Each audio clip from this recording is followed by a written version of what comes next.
Bem, santos, o título da mensagem 9, como vocês podem ver, é Ministrar ao Senhor para desfrutá-lo como o maná escondido, a vara que floresceu e a lei da vida.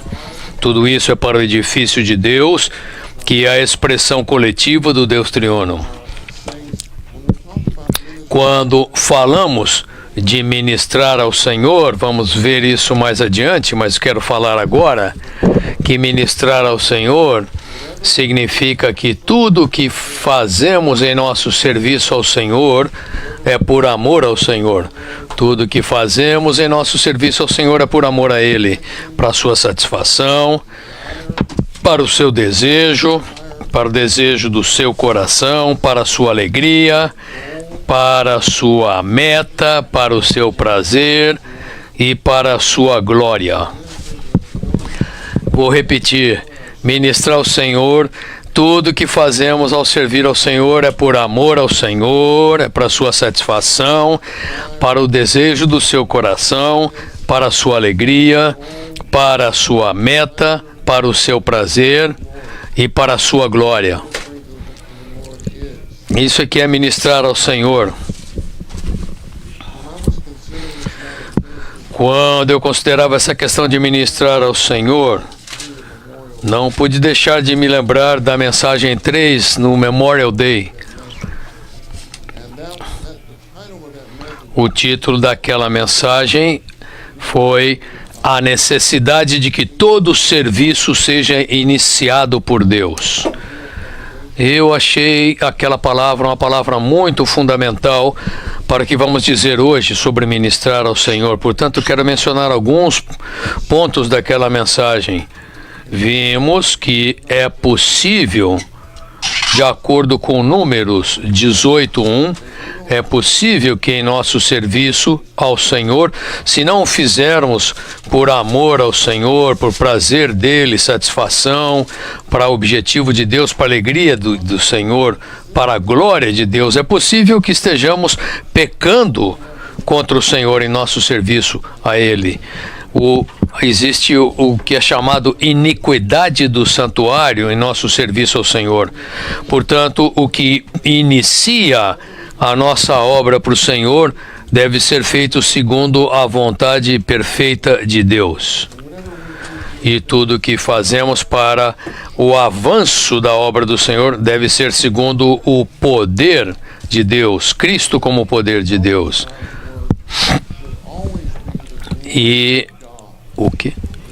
o resultado da obra de Deus deve ser sempre a glória de Deus, a expressão coletiva do Deus triuno em glória radiante. Toda a nossa obra e serviço na igreja deve ser iniciado por Deus, deve ser segundo o desejo dele. Caso contrário, cometeremos a iniquidade do santuário em nosso serviço a Deus. É por isso que Romanos 11:36 diz: dele, por meio dele, para ele são todas as coisas, a ele seja glória eternamente. Amém. O nosso serviço deve vir por ser dele, deve ser por meio dele e para ele, para a sua glória como a expressão radiante. Dele, por meio dele, para ele são todas as coisas, a ele seja a glória eternamente. Amém. Tudo aquilo que é iniciado ou começado pelo homem, tudo aquilo que nós começamos ou iniciamos, independentemente do quanto seja para Deus, é uma atividade sem a presença de Cristo. Não queremos começar nada separadamente do Senhor, mesmo que seja algo muito para o Senhor. Se começarmos algo sem o Senhor, isso não passa de uma atividade religiosa sem a presença de Cristo. Tudo que fizermos, queremos que esteja cheio da presença de Cristo. Queremos que a reunião esta tarde, não importa como estamos nos sentindo, onde estamos, se já passamos da metade do treinamento, certo? Hoje é sexta-feira à tarde, mas queremos que esta reunião seja cheia da presença de Cristo na sexta-feira à tarde, certo? Bem, naquela mensagem também vimos que Davi foi uma pessoa que temia a Deus, cooperava com Deus para deixar Deus trabalhar. E Davi era zeloso em edificar o templo para Deus, mas Deus rejeitou a boa intenção de Davi. Deus disse para que o profeta Natã fosse a Davi e perguntasse: é você que vai edificar uma casa para mim? Nosso coração para servir a Deus é aceitável, mas decidirmos fazer algo para Deus não é aceitável. Portanto, Deus disse para Davi: é você? Deus não quer que nós decidamos coisa alguma em nome dele. Devemos amar a Deus e esperar a sua ordem. Devemos buscar a sua vontade e buscar sua revelação. Assim como o escravo no Antigo Testamento amava o seu senhor e deixava que a sua orelha fosse furada para servir para sempre o seu senhor, ele esperava ali aguardando a ordem do seu senhor. Porque Davi temia a Deus, ele não reagiu contra Natã. Ele parou. Na verdade, parar a edificação do templo é algo muito importante, muito grandioso. Davi poderia ter falado: eu sou o rei, eu faço o que eu quero, eu vou continuar edificando o templo. Mas o Senhor falou com ele, ele ouviu o Senhor e parou, e esse parar foi muito significativo. A irmã Margaret Barber disse que o homem que não puder parar de trabalhar por amor a Deus, ele não pode trabalhar por amor a Deus. Repetindo, todo aquele que não puder parar de trabalhar por amor a Deus, não pode trabalhar por amor a Deus.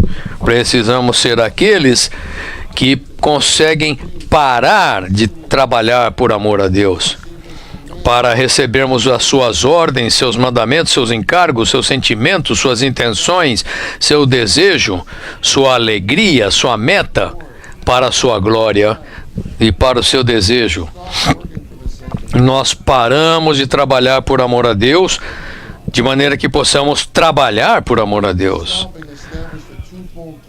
O parar de Davi estabeleceu um testemunho duplo no universo. Primeiro, toda obra no universo deve provir de Deus e não do homem. Segundo, todos os assuntos que Deus o que importa é que Deus faz para o homem, não o que o homem faz para Deus. Davi queria edificar um templo para Deus, mas Deus disse que ele edificaria uma casa para Davi, de onde viria um reino. Mesmo depois de Deus ter falado essa palavra para Davi, Davi caiu 2 vezes, e dessas 2 quedas, ele recebeu um sinal da edificação do templo e o local da edificação do templo, ao ser perdoado pelos seus pecados.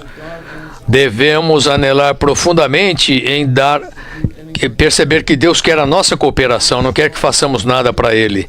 Ele quer que paremos todas as nossas opiniões, decisões e ideias e deixemos que Ele fala, que Ele ordene, que Ele... E finalmente, quero mencionar o seguinte, como uma revisão da mensagem 3 de Memorial Day.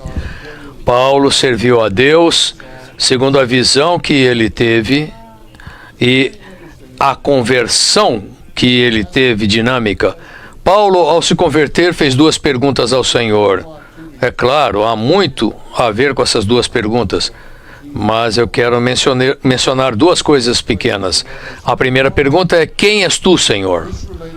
Isso se relaciona ao viver de Paulo, que era uma busca pelo Senhor. O viver, quem és tu, Senhor?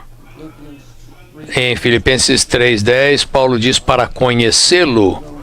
Nós queremos conhecer Cristo. A segunda pergunta de Paulo ao Senhor foi: que farei, Senhor? E isso está relacionado ao serviço de Paulo, que foi puramente iniciado por Deus. O irmão Lee disse que bem-aventurado aquele que faz essa pergunta. Bem-aventurado aquele que faz essa pergunta. Que farei, Senhor? Santos, todos devemos perguntar ao Senhor, especialmente vocês que estão no 4º semestre: que farei, Senhor? Em vez de falar para o Senhor: é isso que eu quero fazer, Senhor, é isso que eu quero fazer. Não, nunca diga: pergunte: que farei, Senhor? Bem-aventurados aqueles que fazem essa pergunta. Agora chegamos ao algarismo romano 1, no esboço.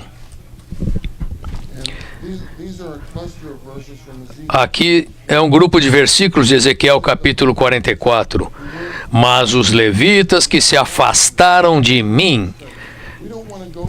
Não queremos nos afastar do Senhor, certo? Queremos nos aproximar dele. Em Hebreus há duas palavras muito específicas: aproximai-vos, achegai-vos ao Santo dos Santos, ao trono da graça. Queremos nos aproximar, agora mesmo queremos nos aproximar do Senhor, mas os levitas se afastaram do Senhor, desviando-se para seguir os seus ídolos. Quando eu chego nessa palavra ídolos, me lembrei que em Ezequiel 14:3, nesse versículo diz o seguinte: o Senhor disse o seguinte para Ezequiel. Ele disse: filho do homem, esses homens estabeleceram ídolos nos seus corações, deram lugar no coração aos seus ídolos e puseram o tropeço da sua maldade diante deles mesmos. Devo eu ser consultado por eles?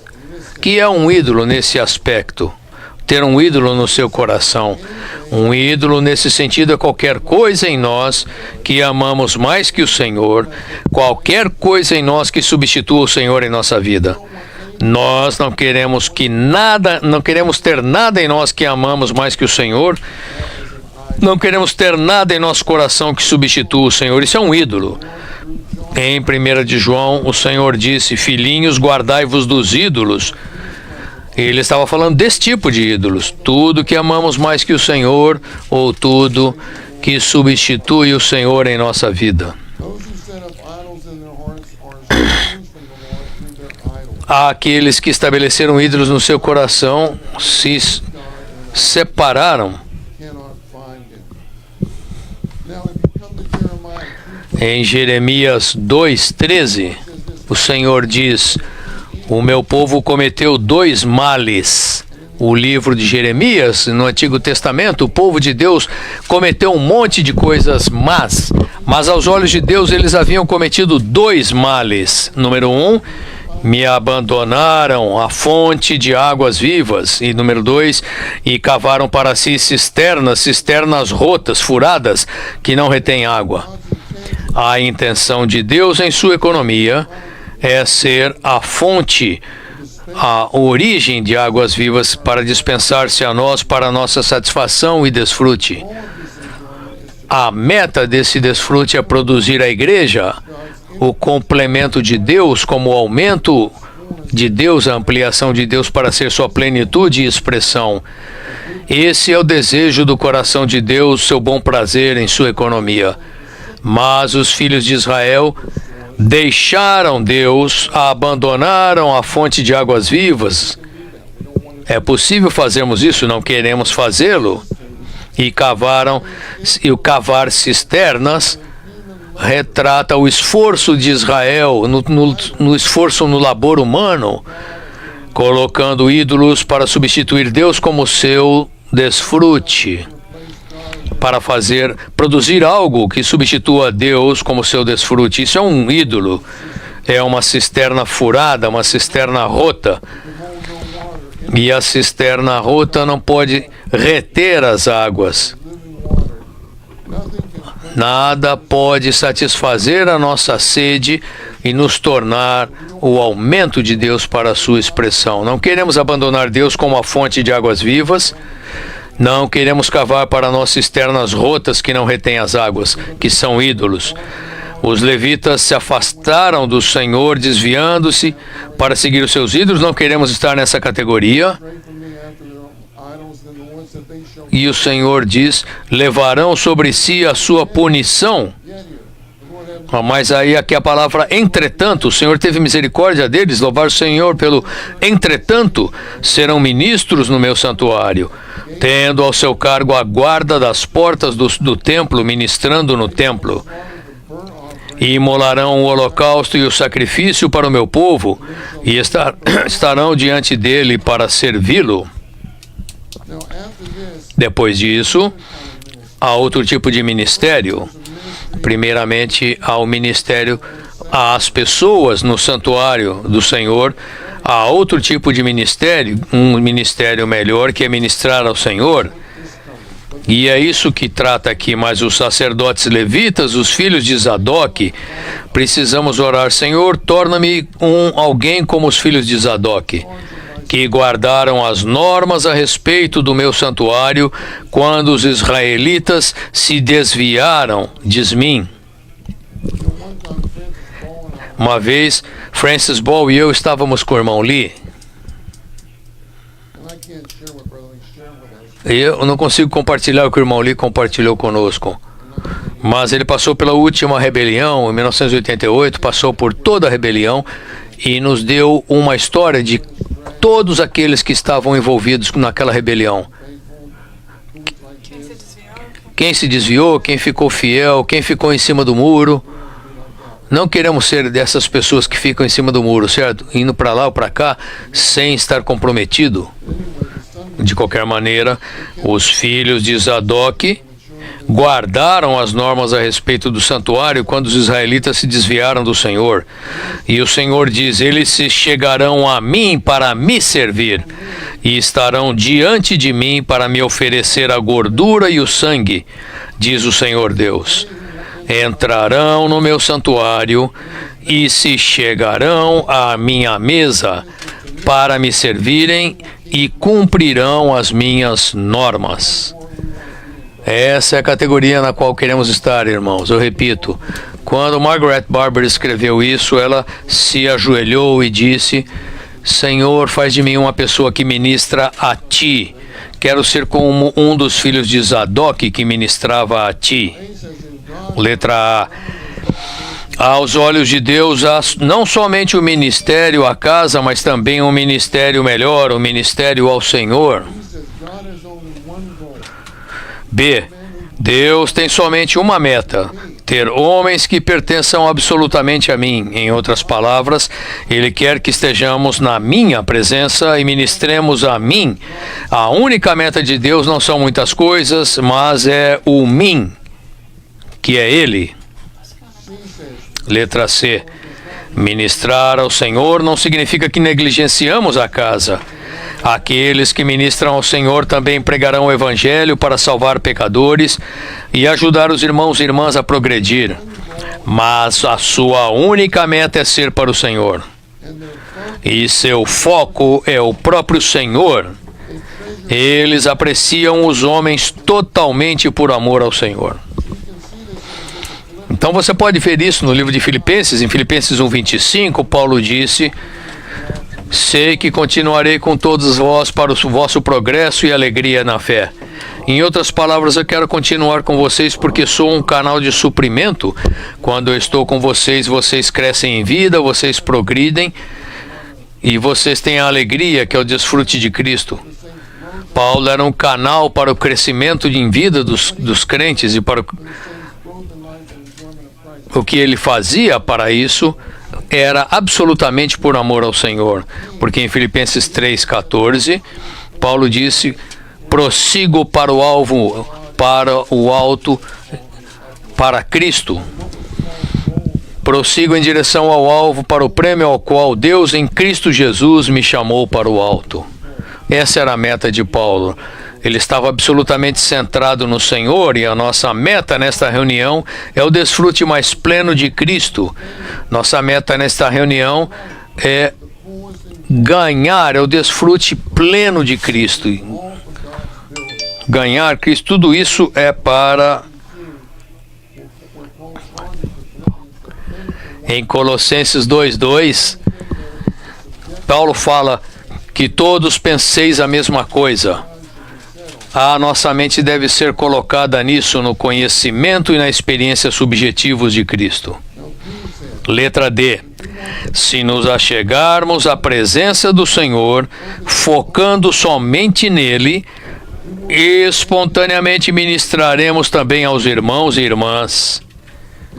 A questão de se estamos ou não ministrando ao Senhor depende de o Senhor ocupar ou não o primeiro lugar em nosso coração. Precisamos orar: Senhor, ocupa o primeiro lugar no meu coração.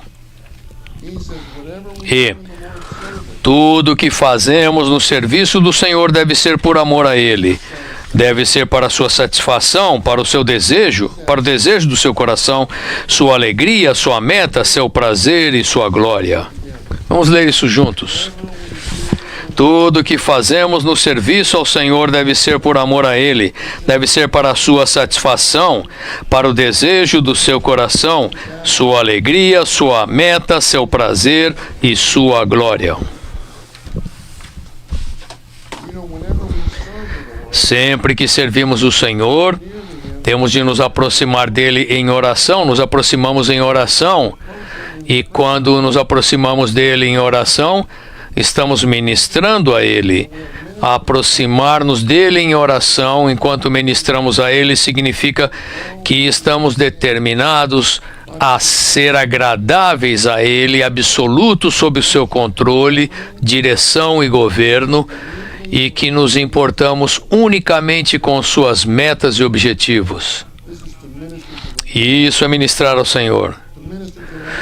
Ministrar ao Senhor significa que estamos sob a direção e controle do Senhor e queremos cumprir suas exigências, satisfazer seus desejos e cumprir o que Ele quer.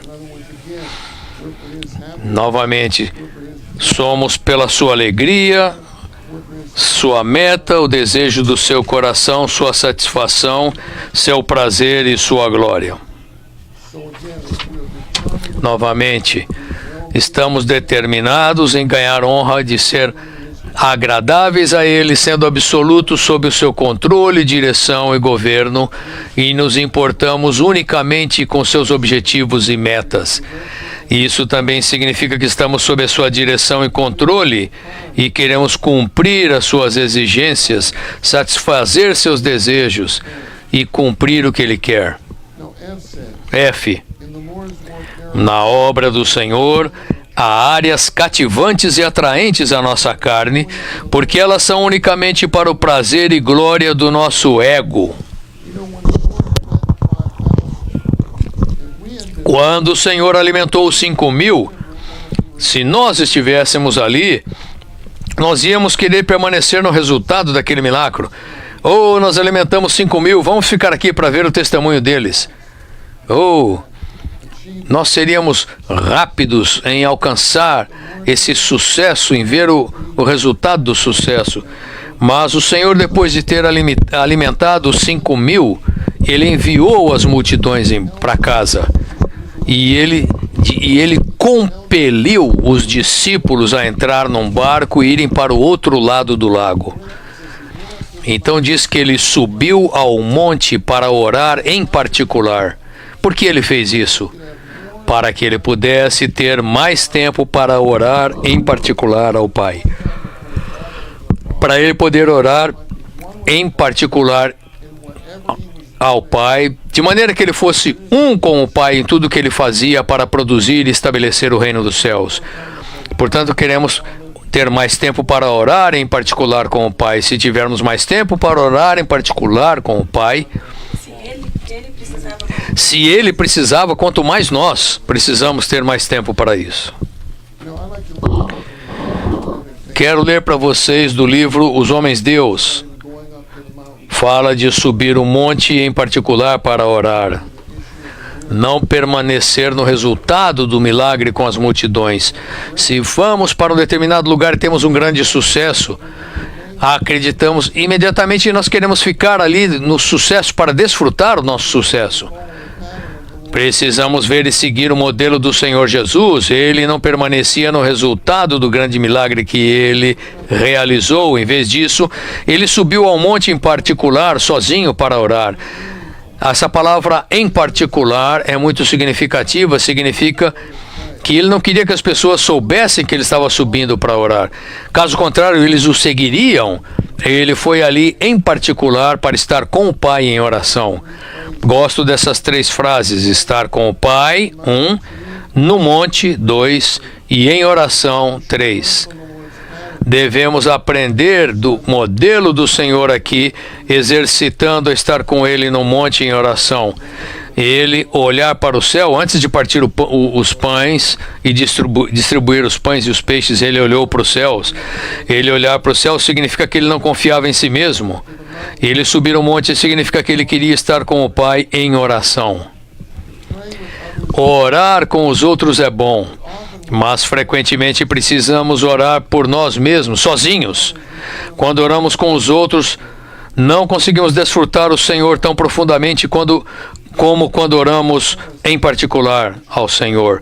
Até mesmo o Senhor Jesus nos disse para que quando orarmos devemos fechar a porta em particular e orar em secreto, e o Pai que vem em secreto, para o Pai que vem em secreto. Então, devemos ter a sensação de quão íntimo Ele é para nós e quão próximo estamos dEle. Temos de aprender a deixar as multidões, deixar nossa família, deixar nossos amigos e deixar os santos na igreja para ir a um nível mais elevado, num monte elevado. Temos de subir muito longe das coisas terrenas que estão no nível mais baixo. Precisamos alcançar um nível mais elevado, separados da multidão, para estar em particular com o Pai e em secreto, para ter comunhão íntima com Ele. Esse é o significado de estar no monte em oração. Não é maravilhoso isso? Queremos estar com o Pai no monte em oração. E isso nos leva à letra G. Ninguém pode ministrar ao Senhor sem se chegar a Ele, aproximando-se dEle em oração. O poder espiritual não está no poder de pregar, mas no poder de orar. O quanto oramos indica o quanto somos fortalecidos interiormente. Um grupo de irmãos foi orar com o irmão Lee uma vez, e depois da oração deles, o irmão Lee falou: eu posso afirmar que vocês, irmãos, não oram com muita frequência. O irmão Lee tinha como um raio-x ali. E eu sou grato por não ter estado lá naquela ocasião. Mas eu ouvi de primeira mão que ele falou isso. Letra H. Se queremos ministrar ao Senhor, no Santo dos Santos temos de passar tempo perante o Senhor e orar mais. Temos de nos aproximar dEle, permanecer perante Ele e esperar pela sua vontade. E orar é estar perante o Senhor, é buscar sua vontade perante Ele a fim de ser salvo do pecado da presunção. O pecado da desobediência é que o Senhor quer que você faça algo e você não faz. Pecado de presunção é que o Senhor não quer que você faça algo, mas você vai e faz. Isso é o pecado da presunção. J. Os que ministravam ao Senhor tinham que apresentar-lhe a gordura e o sangue. 1. Quando a gordura das ofertas significa a preciosidade da pessoa de Cristo, o sangue significa a obra redentora de Cristo. 2. Em nosso serviço a Deus, devemos apresentar os dois a Ele. O sangue é para a santidade e justiça de Deus, e a gordura é para a glória de Deus. Irmãos, em Isaías 53:12, fala que o Senhor, na cruz, derramou a sua vida. Ele derramou a sua vida da morte, a sua alma na morte. O sangue do Senhor foi derramado na cruz, tudo aquilo da sua vida, da alma, tudo aquilo da sua alma foi derramado, tudo aquilo do ego foi derramado. O irmão Lee disse: graças ao Senhor, porque podemos ser abnegados, porque Cristo derramou o seu ego quando derramou o seu sangue. Ele derramou a sua alma na morte. E por causa disso, nós podemos ser não egoístas. H. Os que ministravam ao Senhor tinham de usar vestes de linho. Não podiam ser vestes de lã ou qualquer coisa que causasse suor.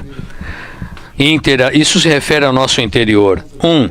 Vestes de linho significam um viver e andar diário no Espírito que dá vida pela vida de Cristo. Esse viver e andar é puro, limpo e refinado.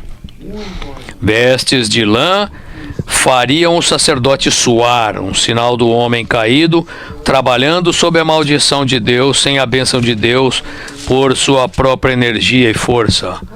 Além da maldição, havia o suar do homem. Interiormente, quando servimos, o nosso ser interior deve estar sereno, calmo. Fala, não devemos estar sem a bênção do Senhor, agindo pela nossa própria energia e força. Nós queremos que Deus seja a nossa energia e força. Onde quer que servimos, quando quer que servimos, devemos orar: Senhor, eu quero que Tu sejas a minha bênção, minha energia e minha força, Senhor. 3. A obra que causa suor é a obra que resulta do esforço humano sem a bênção de Deus, Pai.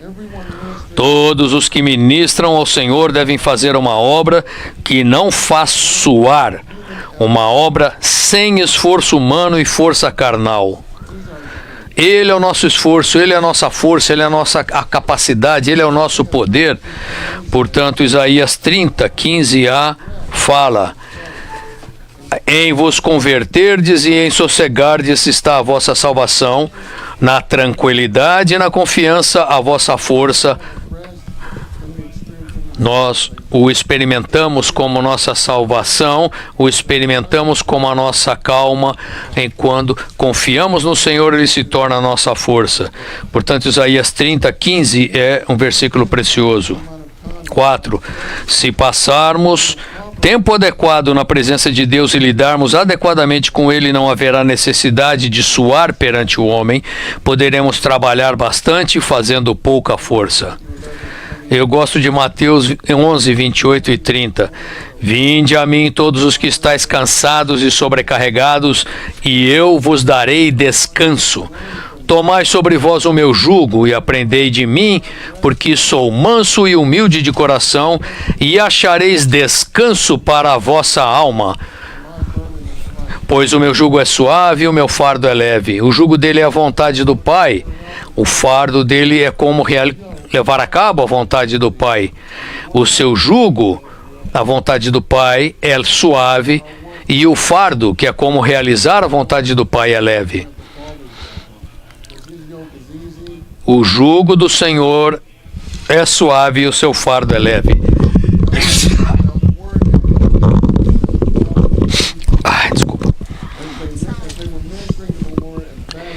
Enquanto ministravam ao Senhor, havia em Antioquia, na igreja local, profetas e mestres, e servindo eles ao Senhor e jejuando, disse o Espírito Santo: separai-me agora Barnabé e Saulo para a obra que os tenho chamado.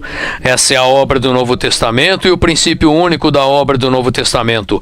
A obra do Espírito Santo somente pode ser revelada na hora em que se ministra ao Senhor. Somente quando se ministra ao Senhor e o Espírito Santo enviará alguns.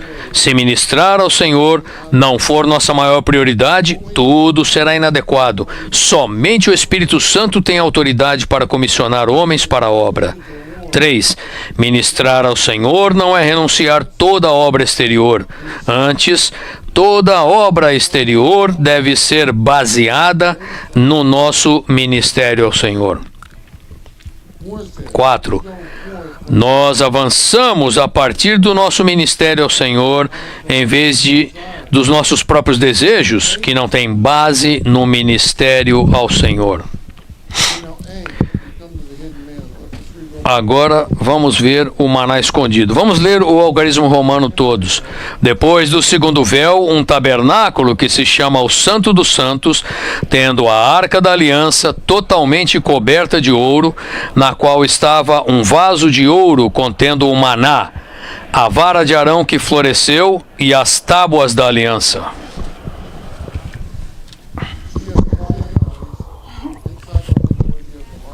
Você tem o Santo dos Santos, dentro do Santo dos Santos a Arca da Aliança, dentro da Arca da Aliança o pote de ouro com o maná escondido, a vara de Arão que floresceu e as tábuas da aliança. Temos de experimentar esses 3 itens diariamente. Letra A. O maná escondido é a porção de Cristo que desfrutamos na presença de Deus, quando não há distância entre nós e Ele. Quando não há distância entre nós e o Senhor, desfrutamos Cristo de maneira mais íntima e oculta. Esse é o desfrute do maná escondido, a porção oculta de Cristo. Essa é a maneira como desfrutamos o Deus triuno incorporado no templo, porque o maná escondido está no pote de ouro, o pote de ouro está na arca, a arca está no Santo dos Santos. Portanto, o maná escondido estar no pote de ouro é o Filho estar no Pai, o pote de ouro está na arca é o Pai estar no Filho, e a arca estar no Santo dos Santos é o Filho como Espírito estar no nosso Espírito. Portanto, o Filho está no Pai, o Pai está no Filho, e o Filho como Espírito está no nosso Espírito.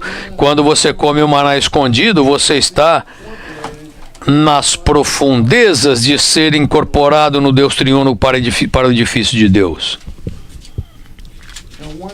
1. Vencer a condição da igreja em Pérgamo é nos separar da prática geral do cristianismo de hoje e permanecer na presença de Deus, ministrando diretamente a Ele e a nada mais. Aqui desfrutamos algo de Cristo que todos os que estão longe da sua presença não podem provar. 2. Se quisermos desfrutar do maná escondido, não pode haver distância entre nós e Deus. Toda distância entre nós e o Senhor deve ser eliminada. Tem um livro aqui que eu gosto. Eu editei esse livro, chama-se A Maneira Viva e Prática de Desfrutar Cristo.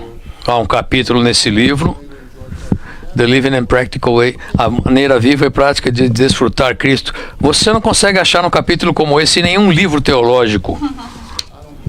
Certo? Eu não creio que você consiga achar um livro desse. O título do capítulo é Comer e Digestão. Comer e Digestão. O que é isso aí? Essa pessoa que escreveu é uma pessoa que mexe com dieta, é nutricionista? Precisamos comer o Senhor e digeri-lo. Precisamos assimilá-lo. É possível comer o Senhor e ter indigestão. Ter indigestão é que a comida não consegue passar através do nosso corpo.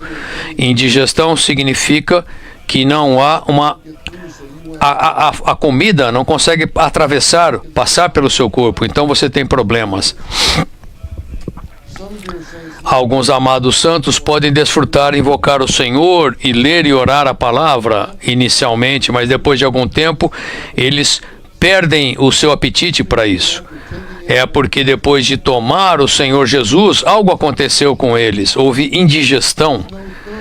Não houve uma passagem completa do Senhor Jesus. Depois de invocar o Senhor Jesus e ler e orar a sua palavra, devemos dizer: Senhor, tem misericórdia de mim. Guarda-me, Senhor, com todas as minhas partes interiores abertas a Ti. Mas o problema é que depois de você invocar o nome do Senhor, depois do Senhor entrar em você, talvez você não esteja tão aberto para Ele, talvez você tenha aberto uma pequena parte do seu ser, mas a maior parte do seu ser está fechada para Ele. Enquanto você invoca Senhor Jesus, esse Jesus prático e vivo vai tocar o seu ser natural. Mas muitos de vocês diriam: não, Senhor, não me toca, fica onde tu estás. Tu és o meu convidado, deve ficar só na sala. Não entre no meu quarto particular. Esse meu quarto é para mim, não é para você. E isso significa indigestão. Não há como o Senhor, como a comida espiritual, ter caminho livre em você.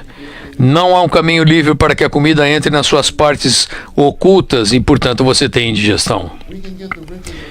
Podemos ganhar as riquezas de Cristo em nós simplesmente invocando-o, mas depois de invocá-lo, o Senhor trabalha e move-se em nós, em nosso ser interior.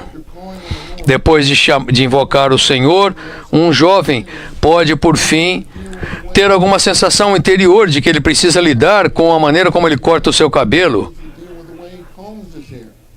Eu não diria como ele penteia o seu cabelo.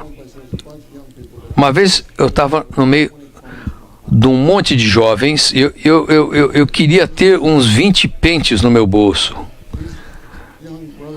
esses jovens têm tanta indigestão. Se ele for lento em reagir a essa sensação, isso significa que ele não está permitindo que o Senhor Jesus tenha caminho livre. Então você tem que estar alerta depois de invocar o Senhor Jesus. Se você tiver algum sentimento interiormente, significa que o Senhor está movendo-se e significa que a digestão está ocorrendo em você. Você tem de prosseguir junto com esse sentimento interior. Se você acompanhar o sentimento interior, você será alegre, feliz e terá um apetite muito maior e mais profundo e mais elevado por Cristo. Você então é nutrido nas suas células e esse nutrimento, se precisamos orar, Senhor, tem misericórdia de mim, faz com que cada parte do meu ser seja aberta para Ti. Senhor, opera em todo o mover para que você terá uma boa digestão, por uma assimilação boa, você desfrutará e absorverá todo o nutrimento das riquezas de Cristo e Cristo se tornará o seu próprio ser. Somos os recipientes vivos e Ele é o Espírito que dá vida. Por fim, o Espírito que dá vida como conteúdo será o nosso elemento e nossa essência. Seremos um com Ele e Ele será um conosco de maneira orgânica. E isso é comer e digerir. A distância entre nós e o Senhor deve ser eliminada. Item 3. Quando ministramos ao Senhor e o desfrutamos como um maná escondido, temos comunhão direta com Ele e conhecemos o seu coração e sua intenção. É na presença do Senhor que podemos receber encargo por Ele, por sua intenção e por tudo que Ele quer que façamos. 4. Quando ministramos ao Senhor, temos o comprometimento de Deus, porque estamos em sua presença, percebendo que não há distância entre nós e Deus. B. A vara que floresceu significa que Cristo ressurreto deve ser nossa vida, nosso viver, e há vida de ressurreição em nós, e que essa vida deve brotar, florescer e dar fruto até a maturidade. 1. Após os filhos de Israel se rebelarem, como relatado em Números 16, Deus ordenou os 12 líderes a tomar 12 varas segundo as 12 tribos de Israel e colocá-las na tenda da congregação perante o testemunho. Então ele disse: o bordão do homem que eu escolher, esse florescerá. 2. As 12 varas não tinham folhas nem raízes, estando secas e mortas. A que brotasse seria escolhida por Deus. Aqui vemos que a ressurreição é a base da escolha de Deus e que a base do serviço é algo separado da nossa vida natural. Assim, a vara que floresceu significa a nossa experiência de Cristo em sua ressurreição, como nossa aceitação por Deus para a autoridade no ministério dado por Deus. 3. O princípio para todos os serviços está na vara que floresceu.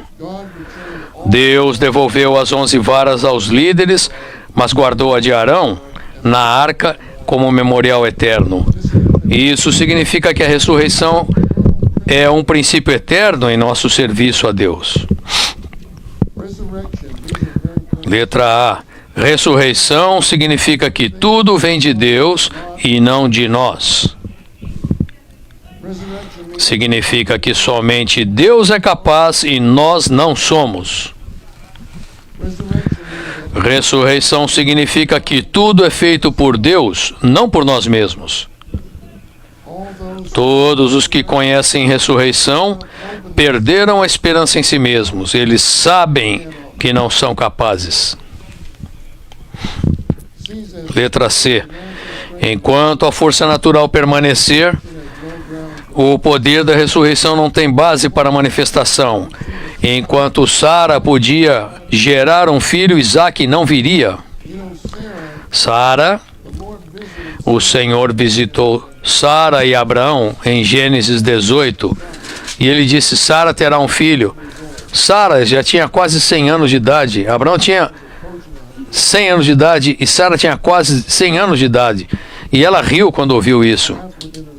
Diz que Sara riu no seu íntimo, dizendo consigo mesma: depois de velha e velho também o meu senhor ainda terei prazer? E disse o Senhor a Abraão: por que se riu Sara? Dizendo: acaso para o Senhor a coisa demasiadamente maravilhosa? Daqui a 1 ano, neste mesmo tempo, voltarei a ti e Sara terá um filho. Então Sara, receosa, o negou, dizendo: não me ri. Ela estava com medo. Ele, porém, disse: não é assim, é certo que riste. Você riu. Não, você riu. Ouçam. Então, mais tarde, no capítulo 21, visitou o Senhor a Sara, como lhe dissera, e o Senhor cumpriu o que lhe havia prometido, e Sara concebeu e deu à luz um filho. A Abraão, na sua velhice, no tempo determinado de que Deus lhe falara ao filho que lhe nasceu, que Sara lhe dera à luz a Abraão, pôs Abraão o nome de Isaque. Isaque significa o sorriso, riso. Em Gênesis 21, 6 e 7, Sara disse: Deus me deu motivo de riso. Todo aquele que ouvir isso vai rir-se juntamente comigo. Santos, eu vou ler algo para vocês do que o Otmani disse. Aqui há 2 sorrisos. O primeiro sorriso significa é impossível com o homem. O segundo sorriso, segundo riso significa com Deus é possível com Deus. Vou tentar dar uma ilustração para vocês. Talvez alguns de vocês, alguém tenha dito para você: você vai por treinamento em tempo integral, e você começou a rir. Ha, ha, ha. Sim, eu vou por treinamento. Ha, ha, ha. E talvez você tenha rido interiormente. E então você veio para o treinamento. O que trouxe você para o treinamento? O que trouxe para você? E depois de um semestre você falou, alguns podem ter dito. Eu pergunto para você: você vai voltar para o semestre que vem? Interiormente você fala: ha, ha, ha. Sim, vou voltar no semestre que vem. E eu sei que isso aconteceu com alguns. E no fim eles acabam se formando no treinamento. E aí o Senhor os faz rir. Oh, eu consegui terminar o treinamento. Esse é um riso em ressurreição. O que é impossível para o homem, no primeiro riso, foi possível por Deus como segundo riso.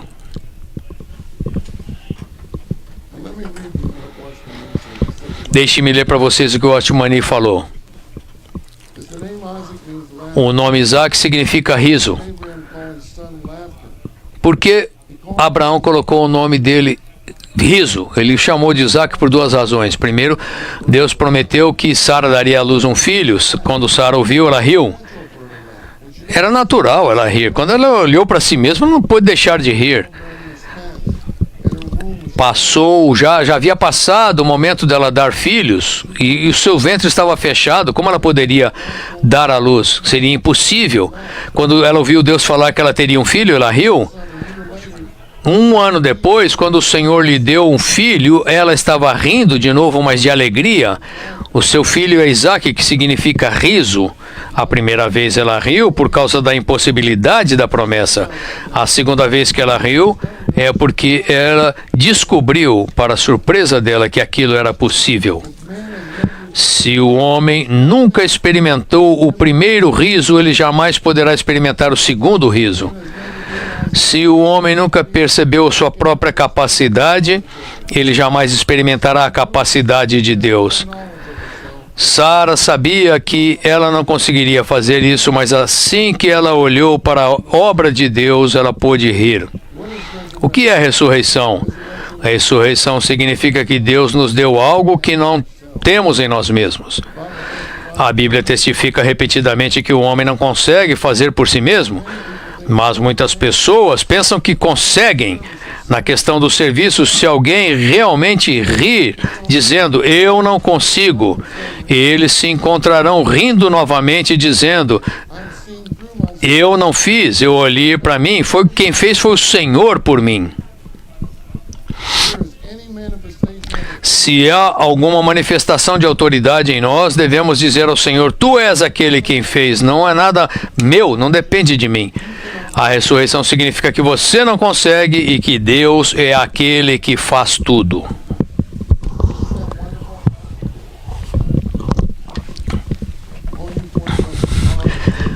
Todos vocês que terminaram o quarto semestre, Deus fez vocês rirem. Vamos falar isso também para aqueles do segundo e terceiro semestre. E você que está no primeiro, terminou o primeiro semestre, ainda tem mais 3 semestres para ir. Vocês vão conseguir. Vocês vão conseguir não por si mesmos, mas por Ele que é a ressurreição.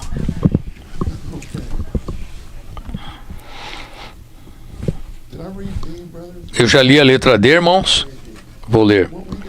O que podemos fazer pertence à esfera natural e o que é impossível fazermos pertence à esfera de ressurreição. Um homem deve chegar ao fim de si mesmo antes de ser convencido de sua total inutilidade. Se um homem nunca percebeu sua própria incapacidade, ele nunca poderá experimentar a capacidade de Deus. Ressurreição significa que não somos capazes e que Deus é o que fez tudo. Letra C. As tábuas da aliança, que são as tábuas da lei, significam a lei da vida divina, que é o poder espontâneo, função automática, capacidade inata e habilidade divina da vida divina. Louvado seja o Senhor. Há uma lei da vida divina no nosso espírito, que é esse poder espontâneo da vida divina. Irmãos, o Deus triuno, corporificado em Cristo e tornado real como Espírito, é uma função automática em nós, uma capacidade inata em nós, uma habilidade divina da vida divina em nós. Quando essa lei muda, ele se dispensa a nós. Em Romanos 8:10, sabemos que o nosso espírito é vida. Romanos 8:6, a mente posta no espírito é vida. Em Romanos 8:11, se o espírito daquele que ressuscitou Jesus dentre os mortos habita em vós, aquele que ressuscitou a Cristo Jesus dentre os mortos também dará vida, dará zoe aos vossos corpos mortais por meio do seu espírito que em vós habita. Começa com o nosso espírito, passa pela nossa alma e vai até o nosso corpo mortal. Eu creio que agora temos mais zoe em nosso corpo mortal do que quando começamos esta reunião. A lei, essa capacidade divina de vida, pode fazer tudo em nós para o cumprimento da economia de Deus. Segundo essa capacidade, podemos conhecer Deus, vivê-lo, a fim de nos tornar, de ser constituídos com Deus em sua vida e natureza, e a fim de nos tornar seu aumento, sua expansão, a fim de sermos sua plenitude para sua expressão eterna. B. Além disso, a capacidade da lei da vida interior constitui-nos para sermos membros do corpo de Cristo com todo tipo de função. 2. Enquanto a vida divina cresce em nós, a lei da vida funciona para nos moldar, nos conformar à imagem de Cristo como o Filho primogênito de Deus. Eu repito, enquanto a vida divina cresce em nós, a lei da vida funciona para nos moldar, nos conformar à imagem de Cristo como o Filho primogênito de Deus. Que é confirmação? O irmão Lee deu essa definição no final do seu ministério. Eu amo essa definição. Ele disse: a nossa conformação é a nossa maturidade na vida divina, através da qual participamos da divindade de Deus plenamente e somos solidificados na possessão do seu elemento divino. Não é maravilhosa essa definição? Nossa confirmação, a nossa maturidade na vida divina, na qual participamos da divindade de Deus plenamente e somos solidificados na posse do seu elemento divino. É claro, sabemos que transformação é ser metabolicamente mudado em nossa vida natural, e a maturidade é ser enchido com a vida natural mudada em nós. A conformação é a maturidade na vida divina, através da qual participamos da humanidade e somos solidificados na posse do seu elemento divino. Agora, ser conformado à imagem do Filho primogênito de Deus é ser salvo na vida de Cristo. Onde é que está isso? Queremos ser salvos de sermos a expressão do ego, ser salvos do ego, da expressão do ego. Portanto, somos conformados à imagem do Filho primogênito de Deus, somos conformados à imagem do Filho primogênito de Deus, somos salvos de estarmos conformados ao nosso ego, à nossa aparência do ego.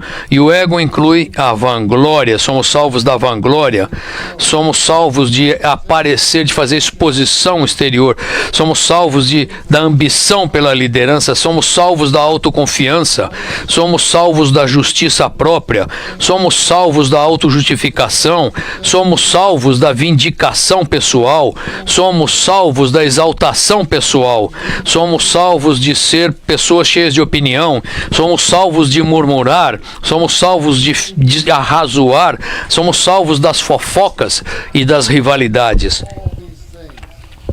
Somos salvos de todas essas coisas que estão no ego. A lei da vida não nos regula quando fazemos algo errado, ela regula a forma da vida. B. A lei da vida não funciona primeiramente no sentido negativo de nos dizer o que não fazer.